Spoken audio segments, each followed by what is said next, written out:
Setelah nonton debat-debat, setelah nonton Edis TV, nonton pendebat-pendebat yang lain, iman Anda terhadap Islam tentu sudah memudar, betul? Ya Bang, ibarat gimana ya, aku aja yang kebiasaan dulu yang mungkin sering ziarah kubur, ziarah para aulia, aku udah enggak Bang sekarang. A'udzubillahi minasyaitonirrajim. Bismillahirrahmanirrahim.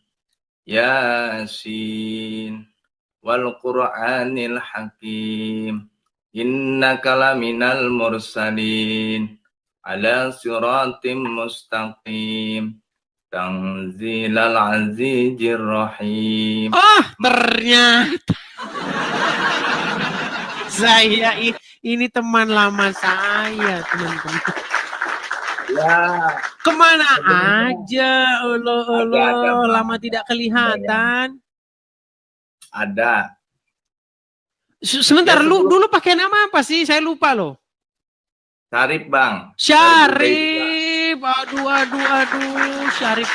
Teman-teman saya kasih info ya, ini Bang Syarif ini, AA Syarif ini nemenin saya ketika channel saya waktu itu yang nonton masih ya 200 orang, ya 400 orang, betul nggak? Betul Bang. Iya, dulu Bang Syarif ini, saya masih ingat itu dulu waktu baru ngelahirin anak. Gimana kabar anaknya? Baik-baik? Udah besar sekarang? Alhamdulillah, baik Bang. Sudah besar ya. Dulu sempat ke gereja? Sempet Bang. Iya, tapi dipersekusi ya. Kamu di mana kamu? Alamat kamu? Betul tidak? Iya betul tidak? Bang. Iya bentar Bang. Iya betul. Iya, jadi teman-teman dari penonton kita yang masih 200-300 orang sampai sekarang 20.000 orang, 30.000 orang, itu selalu saja kejadiannya sama. Ketika ada orang Muslim mau memperdalam agama Kristen, masuk gereja, langsung kena ancem, kena bully, kena persekusi, didatangin rumahnya, di inbox segala macam. Akhirnya balik lagi ke Islam. Gimana ceritanya dulu, Bang Irsyad? Sempat ke gereja, sempat pengen ini, kok balik lagi ke Islam, gimana ceritanya? Jadi kan kejadiannya, aku kan ke Jakarta Bang, adalah teman gitu kan ketemu. Ya setelah itu, ya emang aku diajak ke gereja. Ya setelah itu, aku pulang kan, hari Sabtu berangkat, hari Minggu malam itu aku pulang Bang. Setelah itu ya tiba-tiba aku kan di hari Seninnya itu Bang, malamnya aku lab, aku keliling koma lah gitu kan, ada teman-teman dari seiman Bang Edis lah gitu, aku di situ ya cerita-cerita gitu, tidak sengaja di luar beranda itu ada yang rekam Bang. Ada yang rekam, ya tiba-tiba di situ aku lab Bang. Aku lab, ya terjadilah keributan di situ Bang. Nah seperti itu. Sampai ya, ngancem-ngancem segala ya, di mana rumah gitu, betul ya? Ya kalau itu betul Bang. Nah itulah, tuh teman-teman. Akhirnya ya, jadi, pindah lagi ke Islam. Sebenarnya belum dibaptis Bang. Belum dibaptis. Karena kan temanku itu kan bilang kalau Bang Syarif siap, adalah tim gitu kan dari aku gitu, kata-kata temen akunya itu yang siap bantu Bang Syarif gitu kan. Ibarat dalam pembimbingan ataupun dalam pembelajaran Alkitab itu sendiri gitu kan. Dan aku bilang berat, kataku beratnya kan keluarga Bang. Itu kalau dari keluarga kandung sih apa ya Bang, nggak terlalu lah, cuma kan dari yang berat itu dari istri Bang. Dari istri. Jadi intinya sampai sekarang belum jadi masuk Kristen ya? Belum Bang, secara baptis belum. Belum jadi. Ya, silakan. Anda mau membahas apa ini? Ya kalau soal bahas membahas sih Bang, aku gimana ya? Karena di Al-Quran sendiri pun dengan teman-teman Kristen yang lain seringlah aku diskusi Bang ya. Di antaranya mungkin dengan Bang CV gitu kan, Christian Pin itu kan, terus sama Raja Debat, Bang Hale dan yang lain-lainnya gitu kan. Dan emang kalau Islam yang jujur sesuai teks Al-Quran dan terjemahan dan tidak ada penambahan narasi yang bebas, ya gimana Bang? Sesuai fakta aja gitu. Mau hadis ataupun mau Al-Quran ya sesuai fakta yang ada aja.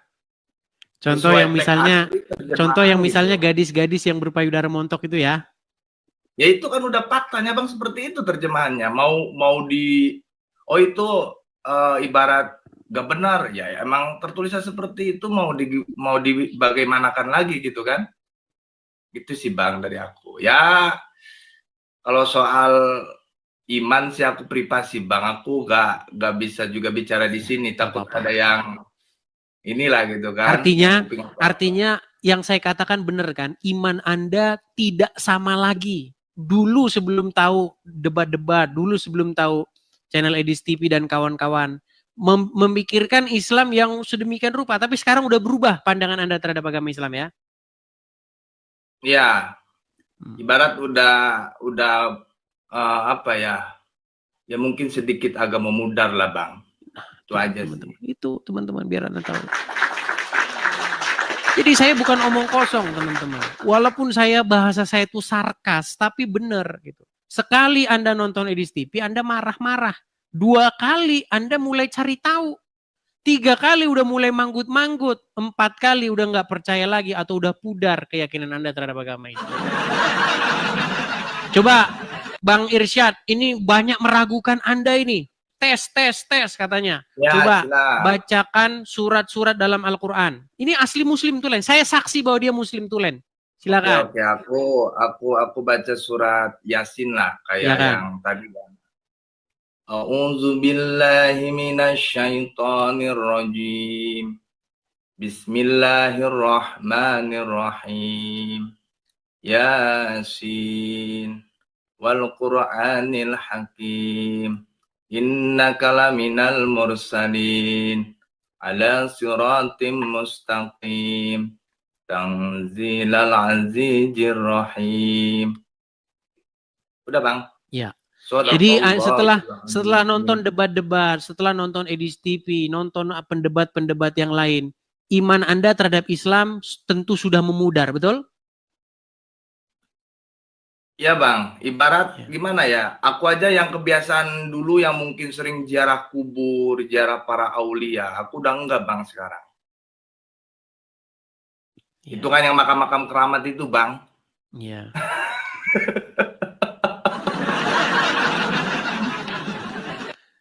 Ya, begitulah. Udah enggak sekarang Bang.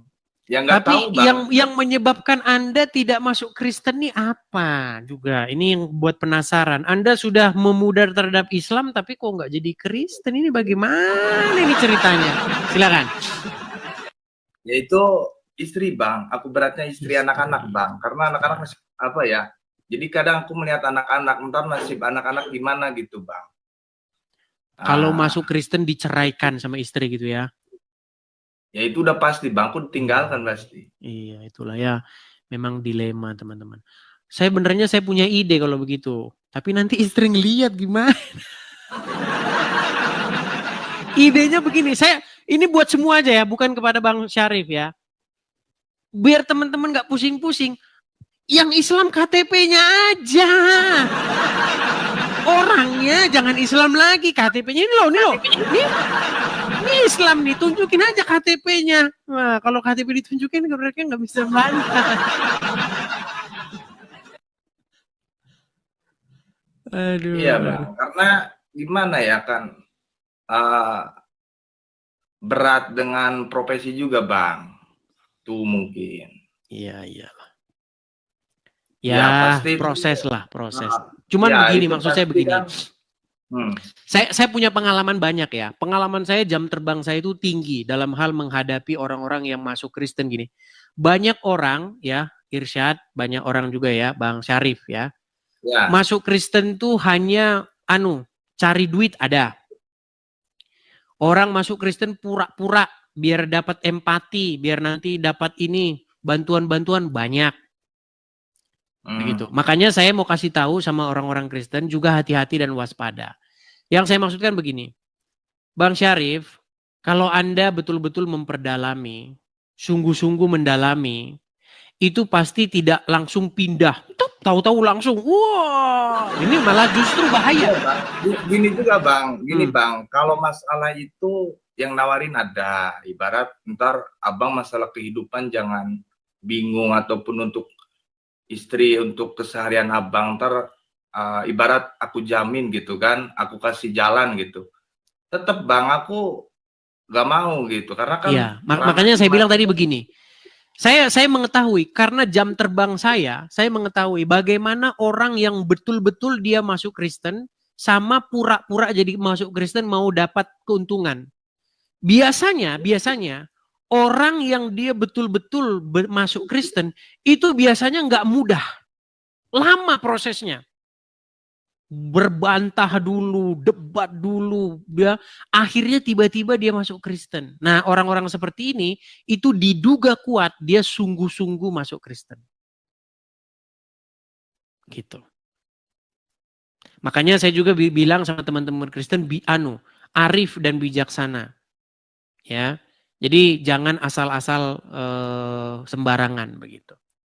Ya, mungkin ini perlu waktu ya, Bang. Iya, ya karena aku pun begitu Bang, ke temanku itu ya aku nunggu momen yang pas aja. Jadi mungkin ini prosesnya agak lama gitu kan, karena ya gak tahu kapan, yang pasti sih kalau dari dalam hati pribadi sih emang udah apa ya sulit untuk dijelaskan lah Bang Edi, intinya itu aja sih. Dulu kalau nggak salah tema kita itu selalu itu ya, jadikanlah orang Islam menjadikan Muhammad Tuhannya dan Kristen menjadikan Yesus Tuhannya, betul? Ya betul itu. Iya. Dan Anda setuju ya bahwa orang Islam menjadikan Muhammad sebagai Tuhannya ya? Emang itu emang diakui kan oleh para apologet Islam pun, sebagian mengakui bahwa Rasulullah itu Rob. Iya. Jadi dia orang lama nih teman-teman. Jadi dia tahu ya. Yang debat-debat lama dulu bagaimana. Dulu siapa sih namanya Faisal Khan ya. Faisal Khan itu ya, kalau masih ingat. Faisal Khan. Ya, itu mengakui bahwa umat muslim itu beribadah kepada Muhammad. Bahwa Muhammad itu adalah Tuhannya orang Islam. Itu diakui oleh Faisal Khan. Itu bukan sembarangan, itu ustadz betulan gitu loh. Banyak, iya betul. Banyak Bang. Banyak dari kalangan ustadz pun yang emang udah mengakui bahwa secara bahasa ataupun secara tidak sadar ya umat Islam ya mentuhankan Muhammad. Jadi secara Rob ya, secara penguasa gitu kan. Iya. Dan bukan berarti bahwa Muhammad itu adalah Allah, bukan berarti demikian. Ya, betul itu. Tapi bagaimana Muhammad itu dijadikan Rob bagi orang-orang Islam. Nah, banyak orang Islam tidak tahu artinya dijadikan Rob itu. Dia pikir dijadikan Rob itu dijadikan sang pencipta, makanya obrolan gak pernah nyambung. Begitu. Iya, dulu itu kan ingat diskusi sama Bang Edi itu perihal ya membunuh cicak itu dapat pahala kan. Ingat ternyata dia ya. Hadis itu. Terus perihal tentang dosanya umat Islam itu apa ditanggung sama Yahudi dan Nasrani kan. Pernah itu hadisnya kan aku bawakan itu datanya. Ya, emang itu tertulis seperti itu Bang, itu sahih. Iya. Dan orang seperti Anda ini termasuk cepat loh, Irsyad. Baru 1 tahun kalau tidak salah, Anda sudah membuat satu semacam seperti ini. Dulu waktu zaman-zaman Facebook, zaman-zaman masih belum ada media sosial begini, itu lama. Bahkan saya kaget. Mungkin ya 5 sampai 7 tahun baru dia inbox, baru dia ngubungin saya. Bang, masih ingat saya nggak? Siapa? Ini, namanya gak usah sebutkan ya. Dulu ingat nggak? Saya debat begini, bantah begini, maki-maki begini. Sekarang saya ngaku semua yang Anda bilang tuh benar katanya. Luar biasa benar memang. Memang kita tidak pernah tahu teman-teman. Kita tidak pernah nyana-nyana. Sekarang kita berdebat 7 tahun lagi, 5 tahun lagi mereka baru sadar itu. Gitu loh. Dan Anda termasuk cepat ini. 1 tahun Anda sudah sadar. Walaupun memang kita masih ada perdebatan masalah itu ya. Masalah Anda belum jadi Kristen ya. Menurut cerita Anda seperti itu ya. Ya waktu apa ya, mungkin waktu kesalahanku juga ya, waktu itu kan aku emang kena mental juga Bang, kan dimintai data perihal tempat tinggalku itu Bang, dan di situ temanku juga ada seorang Habib kan, Habib Panan itu temannya Ustadz Faisal kan pun bilang ke aku kan bahwa jangan kasih data, cuma kan aku telat buka DM-nya itu karena aku udah kena mental ancaman-ancaman itu juga Bang, yang perihal mau didatangi, rekamannya ada, mau dilaporkan. Kalau dipikir sih sekarang ya salahku apa sih Bang, itu aja sih. Iya. Ya itulah yang saya perjuangkan. Kenapa sih orang kalau ngomong Islam dikit aja langsung dipersekusi lah, dipenjara lah. Gitu. Jadi seolah-olah Islam ini memang dilindungi oleh undang-undang penistaan agama itu. Tanpa itu nampak-nampaknya yang percaya agama Islam tinggal Yusuf PI sendirian.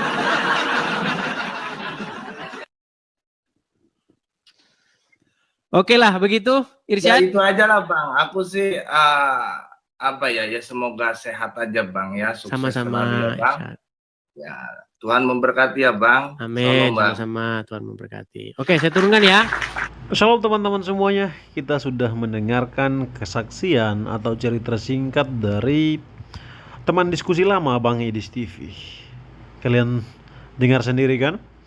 Dimana setelah dia mendengarkan banyak diskusi, banyak debat lintas agama, imannya menjadi memudar teman-teman.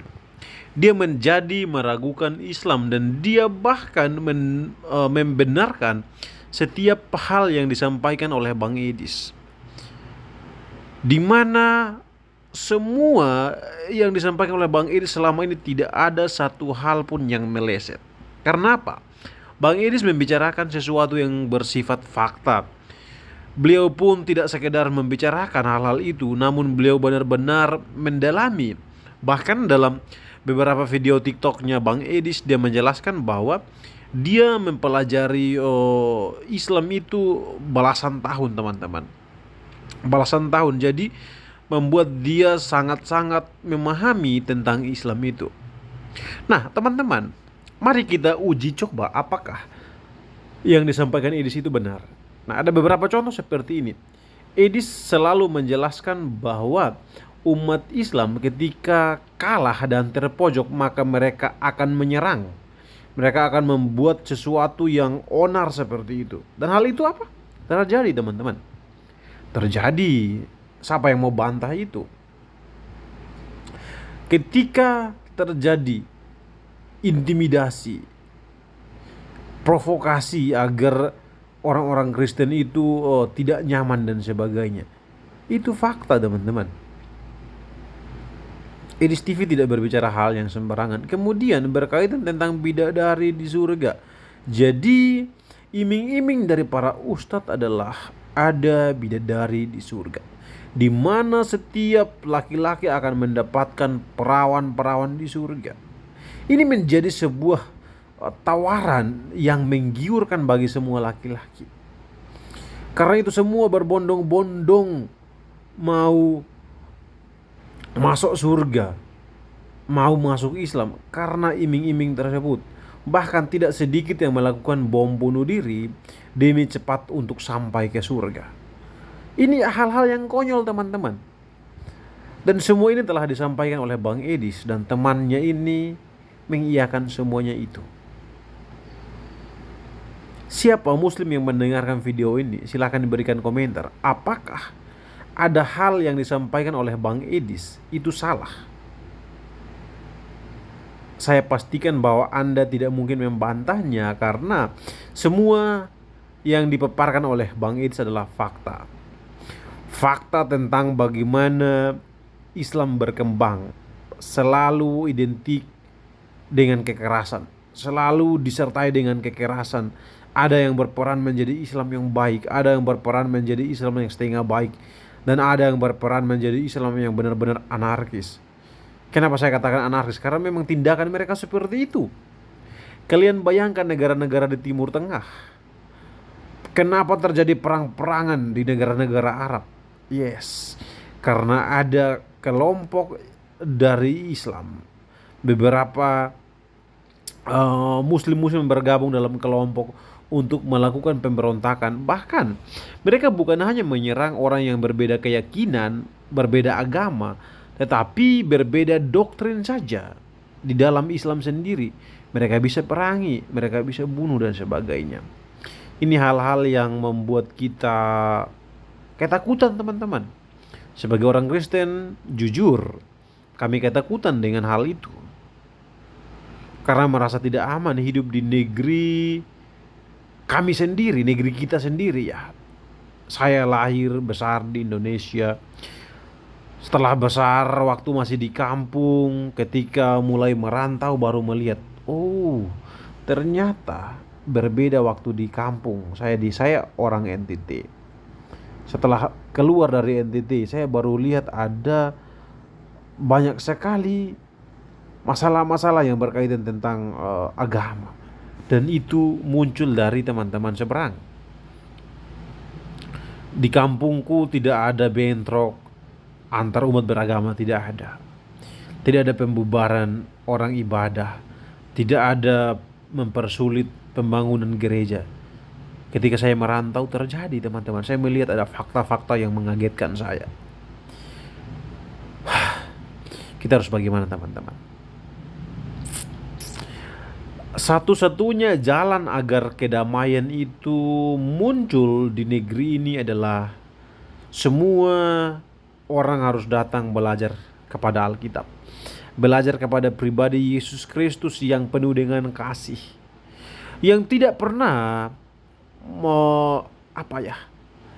memimpin perang. Yesus Kristus tidak pernah memimpin kelompok untuk memerangi orang lain, tidak ada. Yesus Kristus hanya punya 12 murid, dan yang mereka lakukan adalah menyebarkan kasih kepada banyak orang.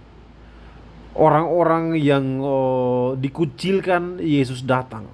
Kalau teman-teman baca kisah Sakeus, yang adalah seorang pemungut cukai, yang dikatakan dibenci oleh banyak orang, tetapi Tuhan Yesus datang. Jadi apa yang saya mau sampaikan di sini? Yesus Kristus datang di dunia ini untuk mempersatukan yang kacau, teman-teman. Jadi perbedaan antara kelompok ini dan kelompok itu dipersatukan oleh Tuhan Yesus. Beberapa ahli Taurat, orang-orang Farisi selalu menghakimi orang-orang yang lain. Nah, Yesus datang untuk mempersatukan itu. Jadi saya pikir agar dunia ini aman, semua orang harus belajar tentang kasih Kristus. Yes, karena kalian akan tahu hal yang paling fundamental dalam hidup ini adalah kedamaian. Yes, dan setiap kita seharusnya semakin kita belajar tentang satu keyakinan, seharusnya ya membuat kita dalam kehidupan kita semakin lebih baik. Ada perubahan yang nyata. Tetapi fakta yang berbeda saya lihat, di mana seorang yang awalnya Kristen yang belajar tentang kasih Allah, kasih Kristus, ketika meninggalkan Kristen dan masuk ke keyakinan yang lain, mereka akan terlihat sangat berbeda, sangat kasar dan sebagainya. Dalam beberapa video saya selalu sampaikan bahwa saya punya seorang kakak sepupu. Sebelum dia pindah meninggalkan iman yang awalnya sebagai seorang Kristen, ketika memeluk agama Islam, dia menjadi sedikit berbeda. Bukan sedikit ya, dia menjadi sangat berbeda. Bahkan tidak nyambung diajak bicara. Bahkan dia bisa belak-belakan mengatakan bahwa orang Kristen itu kafir dan sebagainya. Teman-teman, apakah inilah yang diajarkan oleh Islam? Warna Islam yang sesungguhnya itu seperti apa? Saya pun tidak tahu. Membingungkan teman-teman. Karena di lain sisi beberapa kelompok meneriakkan bahwa Islam itu agama damai, rahmatan lil alamin. Tapi di lain sisi kita melihat pemandangan yang jauh berbeda. Jadi bagaimana caranya kita melihat, menyimpulkan kelompok ini? Saya pun tidak tahu. Teman-teman yang paham tentang itu silahkan berikan komentar kalian. Berkomentarlah dengan baik, hindari makian dan sebagainya. Ingat, kita sebagai orang Kristen harus benar-benar komitmen untuk menyebarkan kasih itu, menyatakan kasih itu, memperlihatkan kasih itu kepada siapapun itu, sehingga kita bisa menjadi saksi Kristus dimanapun kita berada. Itu menjadi harapan Kristus kepada kita, karena Kristus telah terlebih dahulu mengajarkan kita dan memberikan praktek tentang kedamaian itu, tentang kasih itu. Jadi kita sebagai orang Kristen perlu melakukan hal yang sama, sehingga semakin hari kita semakin serupa dengan Tuhan kita Yesus Kristus. Sekian teman-teman semua yang dapat saya sampaikan. Tuhan Yesus memberkati.